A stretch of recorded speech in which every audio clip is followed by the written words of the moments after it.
Kristian, I met you in Tokyo, I met you in St. George, and now I'm meeting you in Senftenberg. The cities are getting smaller and smaller, but the races are not changing too much. What is your opinion about this race here? Oh yeah, it's another great opportunity and a big challenge. Like now I've been proving, especially on long distance, that I can race the full distance Ironman by myself, and now I can do it together with the team and see how fast we can do together with the 10 pacers, and also having another team that we're battling out, and it's just super cool to be a part of. It's just two guys, two girls who's allowed to race together with the pacers, and if I wasn't a part of this, I would probably be stuck to the screen and just kind of pissed off that I wouldn't get the chance. So I'm just happy to be here and having the opportunity. You did two long course races. The first one you got the world record, the second one you got the world championship title. So what's up for this one? Yeah, so I think a little bit like I had a massive year last year with the Olympics and the World Series. This year I want to do it all again with the double world championship and the Sub7 in between. So St. George is now checked out, and now it's two more to go, and Sub7 is one of them, and I just hope to be on a great journey towards Hawaii. The last race is just 4 weeks ago. How did you recover?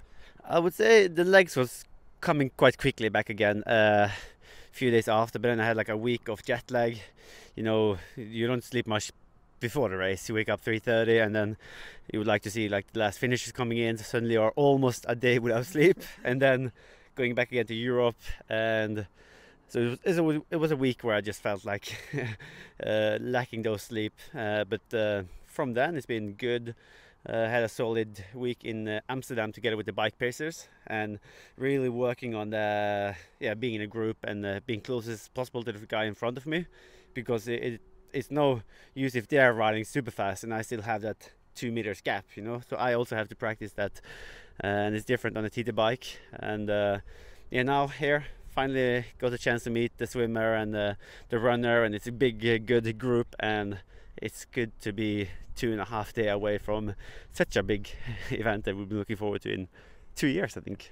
In St. George, Utah, you had to wait about 10 hours for the last finisher. How long will you have to wait here? Well, we will see. I've heard Joe Skipper and his team are planning to go out quite hard on the bike. They're talking like 3:20 for the 180k, so 3 hours and 20 minutes. And if he do so, I wouldn't be surprised if his legs is cooked. And you know what's happening if you're cooked legs before the marathon run. So we will see, but hopefully he's coming under 7 hours too, so we can celebrate the big Sub7 together. Yeah. So Joe Skipper replaced Alistair Brownlee, who's injured. When did you learn about this?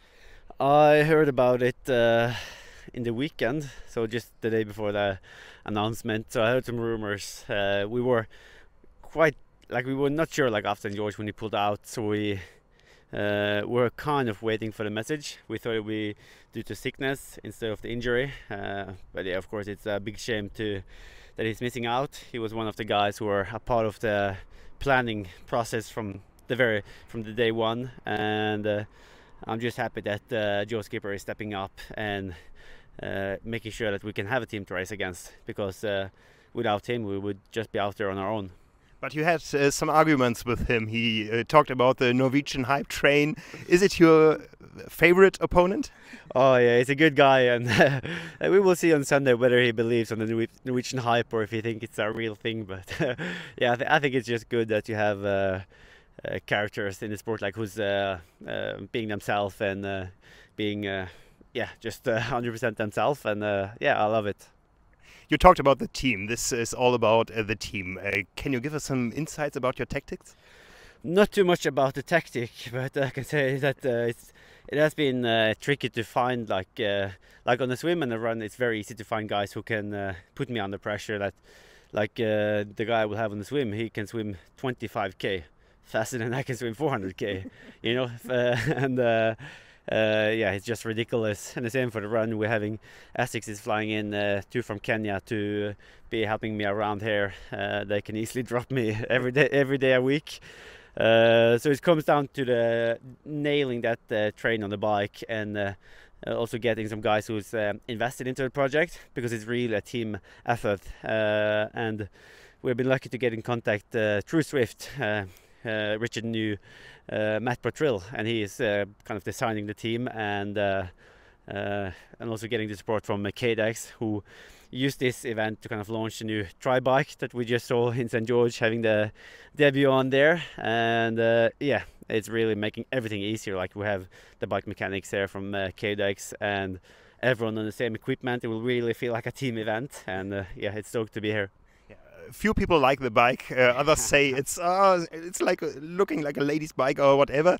How did the pro cyclists react to this kind of bike? Well, I've been tagged in a few pictures of like the city bikes that you have in downtown in big cities, but I think it's this bike is all about designing it just for triathlon, making everything integrated, and without really caring about the old like look of it. You know, it's about making a bike that's just made for triathlon, and we only care about performance.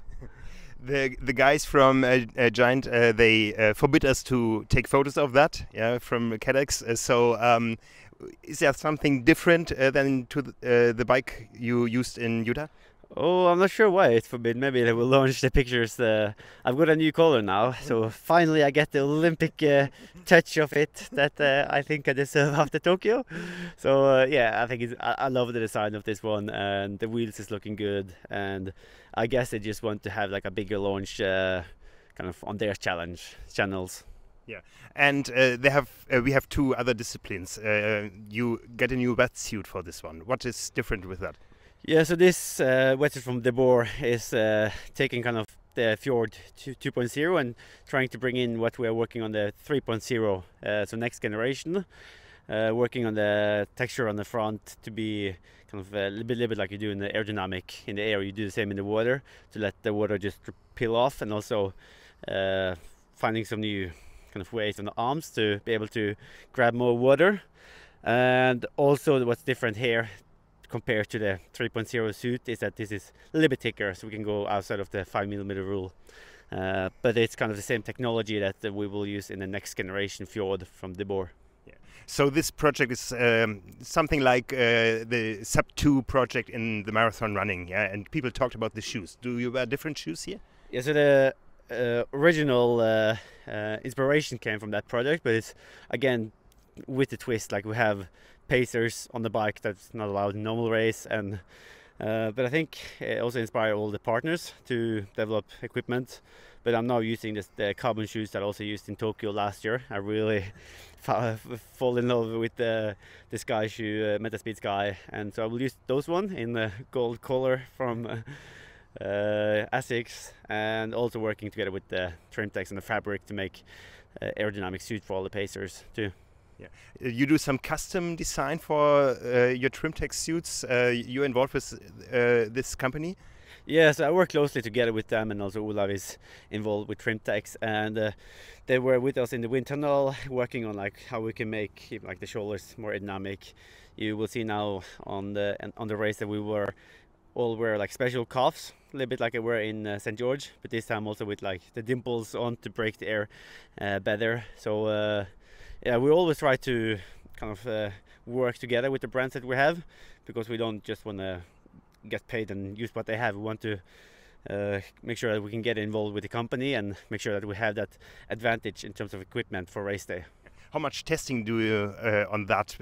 We heard that Alistair wanted to run with a bare body, upper body. A bear? I'm not sure if I would have done that.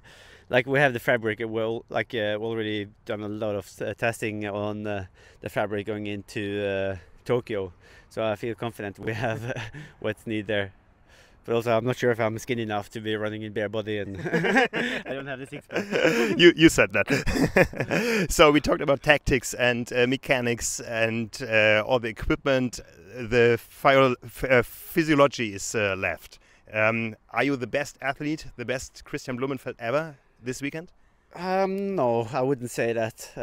I feel we have been failing a little bit too much in the training the last 6 months. So I wasn't too confident going into St. George, and I would like to be better prepared for that one. It went obviously fine with the win. I think I would be ready here, but I think coming Hawaii, hopefully I will have a good summer of training without doing too many mistakes, and I think that can be a good race. Like I shouldn't have been 5 minutes off the bike behind the leaders. So things like that I think I could have done better, especially on the swim. Yeah. What's next after this one? So next I want to do the PTO in Edmonton, I think, and then first to altitude and then PTO and then back to altitude, and then maybe the PTO races, but the big goal is Hawaii. Trying to race Jan. did you talk, or did he talk to you after Utah? Yeah, he said congrats, and I think it was a big shame for both of us that he couldn't make it, but I'm really looking forward to race both him and Gustav. Also a shame that Gustav was pulling out, so I think all three of us is looking forward to that battle in October. And after that I think I will return to short distance in November already, maybe in Dubai. Yeah, it's Abu Dhabi, I mean. Yeah, just 2 more years until the Paris Games. Yeah, so not just the three of you are looking forward to Hawaii, we also, and all the audience. So good luck for Sunday and good luck for the rest of the season. Dankeschön, Dankeschön. We could have done it in German.